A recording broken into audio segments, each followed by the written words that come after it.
Hi hello అందరికీ నమస్తే. తెలంగాణ రాష్ట్రంలో మార్వాడీస్ గో బ్యాక్ అనేటువంటి ఒక నినాదం పెద్ద ఎత్తున జరుగుతూ ఉంది.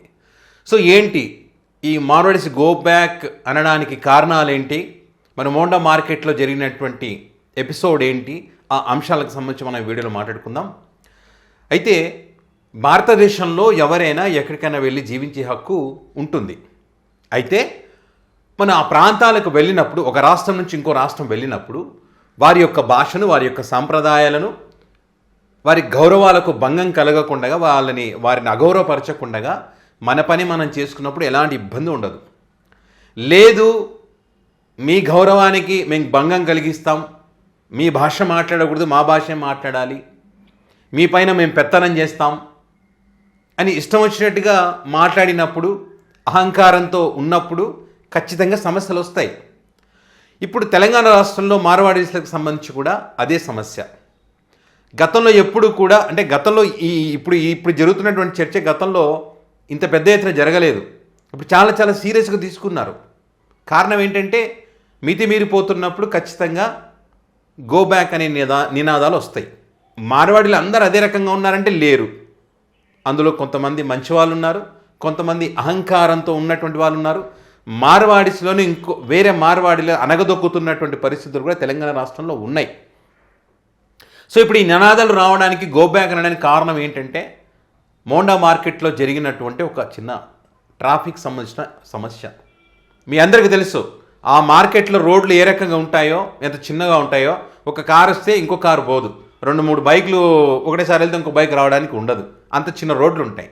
సో అంత చిన్న రోడ్లలో ఒక షాప్ నడుపుకుంటున్నటువంటి ఒక మార్వాడి ఒక పెద్ద కార్ అక్కడ ఆపినప్పుడు, మరి ఇక్కడ సాయి కిరణ్ అనే వ్యక్తి, మరి ఇక్కడ షాపులో ఈ దారిలో ఉండేదే చిన్నగా, నడవడానికి ఇబ్బందిగా ఉంటుంది, మోటార్ బైక్ వెళ్ళడానికి ఇబ్బంది ఉంటుంది, మీరు ఇంత పెద్ద వెహికల్ ఆపడం ఎంతవరకు కరెక్ట్ అని ఒక ప్రశ్న వేశాడని చెప్పి అక్కడ ఉన్నటువంటి వాళ్ళందరూ కలిసి ఆ సాయి కిరణ్ అనేటువంటి వ్యక్తి మీద దాడి చేయడం, మరి ఆ దాడిని అడ్డుకున్నటువంటి ఆ ప్రాంతంలో ఉన్నటువంటి తెలంగాణ రాష్ట్రానికి చెందినటువంటి మరికొంతమంది ఎందుకు దాడి చేస్తున్నా అడ్డుకుంటే వాళ్ళపైన కూడా దాడి చేయడం.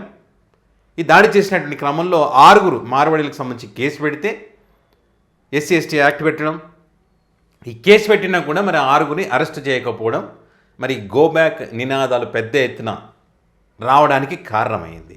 ఆ తప్పు జరిగినప్పుడు ఆ దాడి చేసినటువంటి అరెస్ట్ చేస్తే బాగుంటుంది. అరెస్ట్ చేయలేదు, ఇక్కడ ఉన్నటువంటి పోలీసులు అరెస్ట్ చేయలేదు. సో అక్కడ వాళ్ళు దాడి చేసినటువంటి తీరు కానీ, వారు మాట్లాడుతున్నటువంటి మాటలు కానీ, ఫోన్లు చేసి వేరే వాళ్ళని భయపెట్టించినటువంటి మాటలు కానీ, మార్వాడీలైన గో బ్యాక్ అంటారా అనేటువంటి వాళ్ళ ఫోన్ సంభాషణలు పెద్ద ఎత్తున మనం సోషల్ మీడియా వేదికగా చూస్తూ ఉన్నాం. సో వాళ్ళు మాట్లాడే విధానం కరెక్ట్గా లేదు.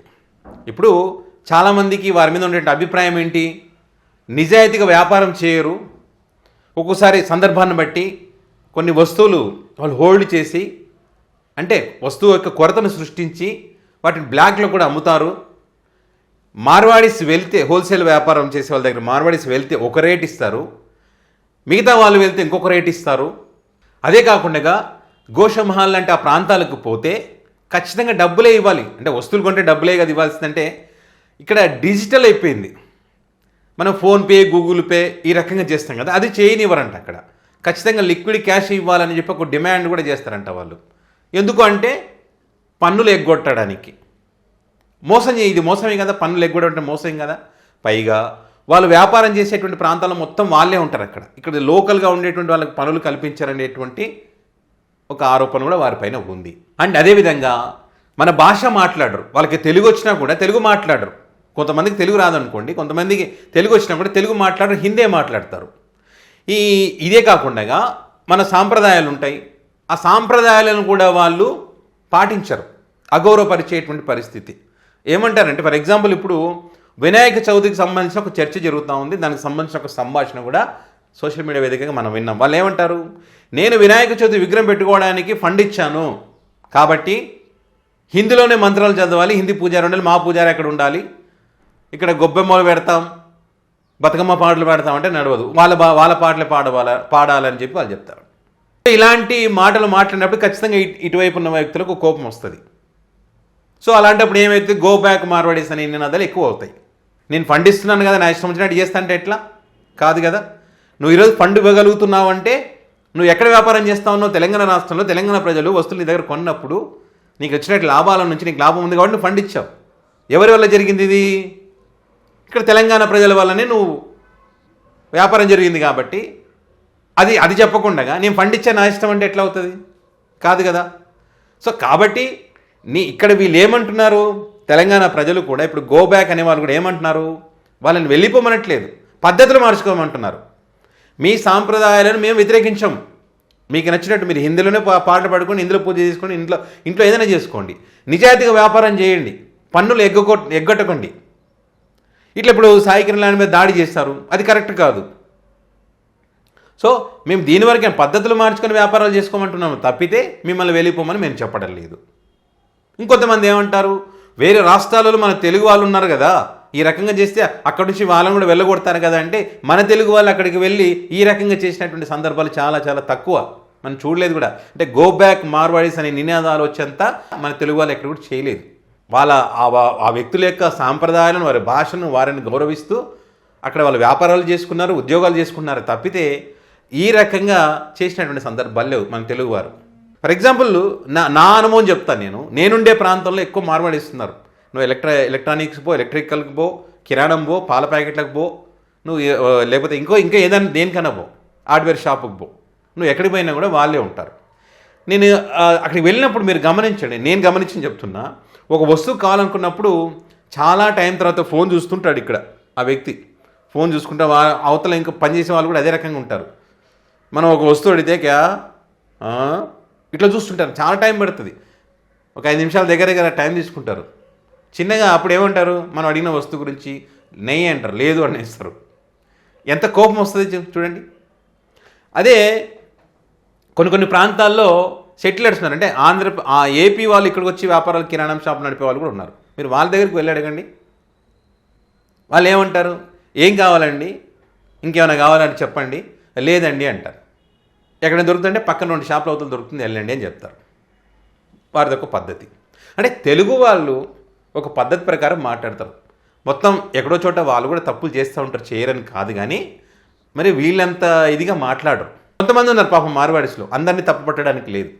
ఇట్లా వీళ్ళు చేసే పనుల వల్ల వాళ్ళని కూడా తప్పు పట్టేటువంటి పరిస్థితి వచ్చింది. కాబట్టి వాళ్ళు పద్ధతులు మార్చుకొని నిజాయితీగా వ్యాపారం చేసి లోకల్గా ఉండేటువంటి వాళ్ళకు కూడా కొంత ప్రాముఖ్యత ఇచ్చి మసులుకుంటే బాగుంటుంది. లేదు మేము ఇదే రకంగా వివరిస్తామంటే మార్వాడీస్ గో బ్యాక్ నినాదాలు పెద్ద ఎత్తున ఒక ఉద్యమంలాగా తయారైతే ఖచ్చితంగా వీళ్ళు వెళ్ళాల్సినటువంటి పరిస్థితి వస్తుంది. ఇప్పుడు ఇది ఏమైపోతుందంటే రాజకీయ రంగు పులిమేర దీన్ని. ఇటు బీజేపీ పార్టీ మాట్లాడుతూ ఉంది, ఇటు కాంగ్రెస్ పార్టీ మాట్లాడుతూ ఉంది, బీఆర్ఎస్ పార్టీలు, అన్ని పార్టీలు కూడా మరి దీనికి రాజకీయ రంగు పులిమి. ఇది చివరికి ఏమవుతుంది, మతపరమైనటువంటి గొడవలకు దారి తీసేటువంటి అవకాశం ఉంది. కాబట్టి సమస్య పెద్దది కాకుండా ఉండాలంటే ప్రభుత్వం జోక్యం చేసుకోవాల్సినటువంటి అవసరం అయితే ఉంది. ఏదేమైనా కూడా మోండా మార్కెట్లో జరిగినటువంటి ఆ ఘటనే ఇప్పుడు go back, Marwaris go back నినాదాలు పెద్దగా కావడానికి కారణమైందని చెప్పొచ్చు. సో వ్యాపారం మంచిగా చేసుకోవాలనుకుంటే ఖచ్చితంగా ఈ ఫోన్లో బెదిరించడాలు కానీ, దాడులు చేయడాలు కానీ, నిజాయితీగా వ్యాపారం చేయడం ఇట్లనే చేస్తామని చెప్పి బెదిరించడాలు కానీ ఇట్లాంటివి చేయకుండా ఉంటే అందరికీ మంచిది. లేదంటే ఇది చాలా దూరం పోయేటువంటి అవకాశం ఉంది. సో మరి మీరేమంటారు, ఈ మార్వాడి విషయంలో మీ అభిప్రాయం ఏంటి? నిజంగానే ఇప్పుడు చెప్తున్నట్టు వీళ్ళు వాళ్ళ పద్ధతులు బాగుండవు, వాళ్ళు నిజాయితీగా వ్యాపారం చెయ్యరు, లోకల్గా ఉండేటువంటి వాళ్ళను ప్రోత్సహించడం, మొత్తం వాళ్ళ కుటుంబీకుల్ని వాళ్ళని అక్కడ వ్యాపారంలో ప్రోత్సహించే విధంగా మరి చుట్టూ వాళ్ళనే పెట్టుకుంటారు. సో కాబట్టి ఇప్పుడు ఏదైతే మార్వాడీస్ గో బ్యాక్ అనే నినాదం ఏదైతే ఉందో మరి ఇది కరెక్ట్ అని చెప్పి మీరు అభిప్రాయపడతారా, లేకుంటే ఇంకేమైనా వారికి సంబంధించి మీ అభిప్రాయాలు ఉన్నాయని దానికి సంబంధించి కింద కామెంట్ బాక్స్లో పెట్టగలరు.